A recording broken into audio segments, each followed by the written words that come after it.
When Benjamin Franklin exited the Constitutional Convention, he was asked by a woman, "Sir, what have you given us?" His immediate response was, "A republic, ma'am, if you can keep it." Yet most Americans today have been persuaded that our nation's governmental system is a democracy and not a republic. The difference between these two is essential in understanding Americanism and the American system. Before we discuss political systems, however, it's helpful to address the confusion that has been spread about the political spectrum. Many have been led to believe that the political spectrum places groups such as communists on the far left, fascists or dictators on the far right, and political moderates or centrists in the middle. However, a more accurate political spectrum will show government having zero power on the far right to having 100% power on the far left. At the extreme right, there is no government. The extreme left features total government under such labels as communism, socialism, Nazism, fascism, princes, potentates, dictators, kings, any form of total government. Those who claim that Nazis and fascists are right-wing never define their terms.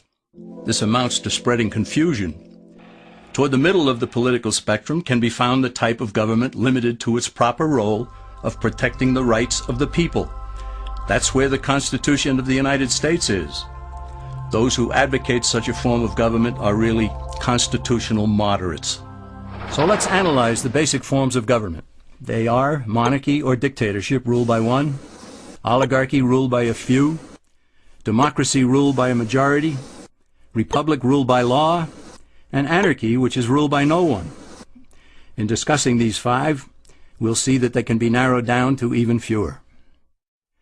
Looking first at monarchy or dictatorship, this form of government doesn't really exist in the practical sense. It's always a group that puts one of its members up front.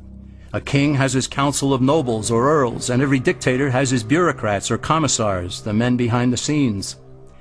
This isn't ruled by one, even though one person may be the visible leader. It's ruled by a group. So let's eliminate monarchy, dictatorship, because it never truly exists. Oligarchy, which is ruled by a group, is the most common form of government in all history. And it is the most common form of government today. Most of the nations of the world are ruled by a powerful few, and therefore oligarchy remains. At the other end, we find anarchy, which means without government. Some people have looked over history and found that many of its worst crimes were committed by governments, so they decided that having no government might be a good idea. But this is a mistake, because as the ancient Greeks stated, without law there can be no freedom.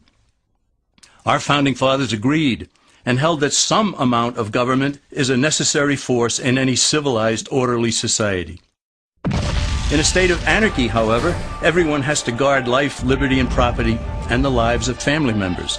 Everyone must be armed, and movement is severely restricted because one's property has to be protected at all times. Civilized people have always hired someone to do the guarding, a sheriff, a police force, or some branch of government. Once law enforcement was in place, the people were freer. They could leave their property, work in the fields, and so on. In short, the proper amount of government makes everyone freer. There are some who advocate anarchy, however, not because they want no government, but because they don't like what they have. They use anarchy as a tool for revolutionary change. The condition of anarchy is very much like a vacuum where something rushes in to fill it. These calculating anarchists work to break down the existing government with rioting, killing, looting, and terrorism. Tragically, the people living in such chaos often go to those best able to put an end to it and beg them to take over and restore order. And who is best able to put an end to the chaos? The very people who started it. The anarchists who created the problem then create a government run by them, an oligarchy, where they have total power. This is exactly what happened in Russia that led to Lenin taking total power, and in Germany where Hitler's brown shirts created the chaos that brought him to power. But anarchy isn't a stable form of government. It's a quick transition from something that exists to something desired by the power-hungry. It's a temporary condition, and because it isn't permanent, we eliminate it as well. The word democracy comes from two Greek words, demos, meaning people, and kratein, meaning to rule.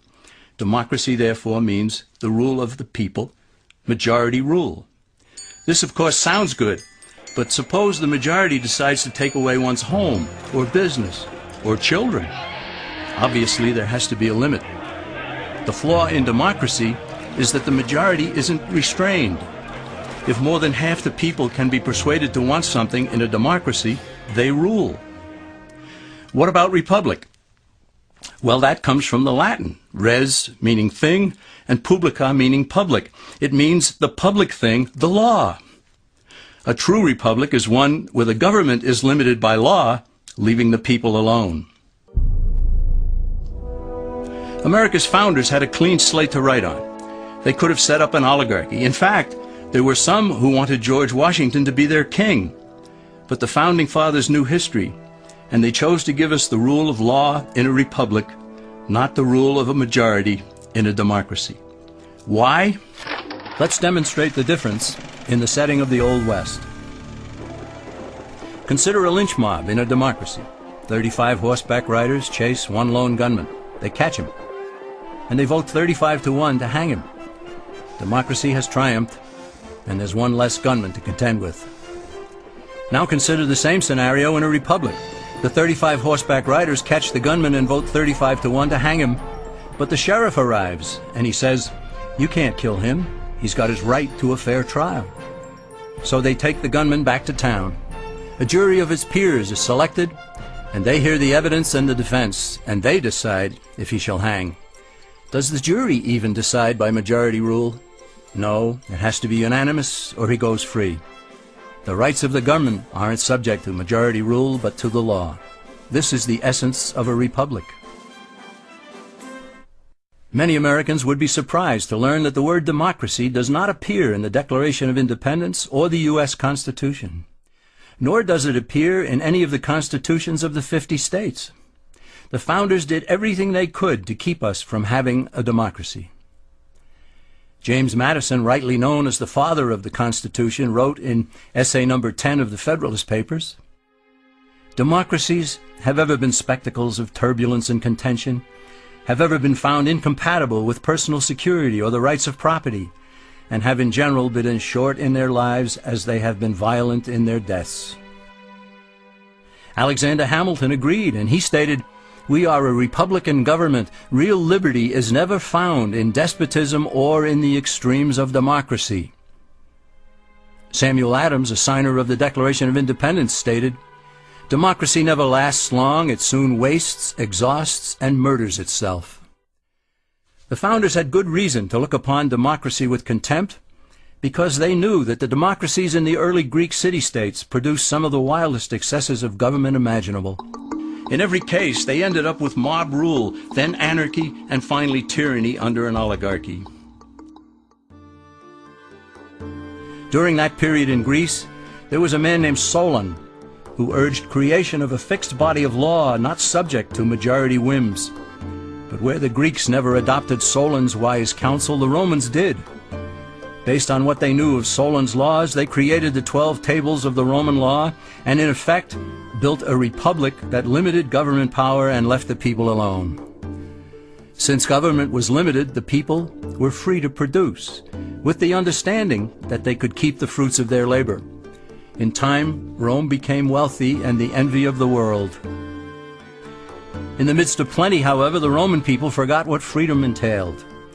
They forgot that the essence of freedom is the proper limitation of government. When government power grows, people freedom recedes. Once the Romans dropped their guard, power-seeking politicians began to exceed the powers granted them in the Roman Constitution. Some learned that they could elect politicians who would use government power to take property from some and give it to others. Agriculture subsidies were introduced, followed by housing and welfare programs.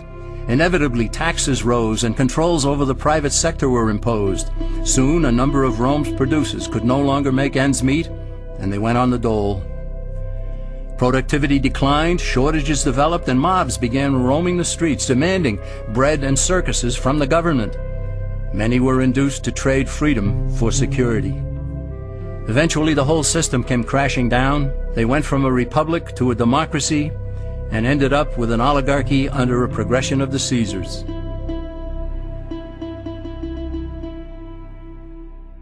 Thus, democracy itself is not a stable form of government.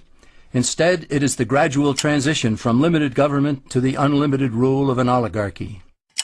Knowing this, we as Americans are ultimately left with only two choices. We can keep our republic, as Franklin put it, or we will inevitably end up with an oligarchy, a tyranny of the elite.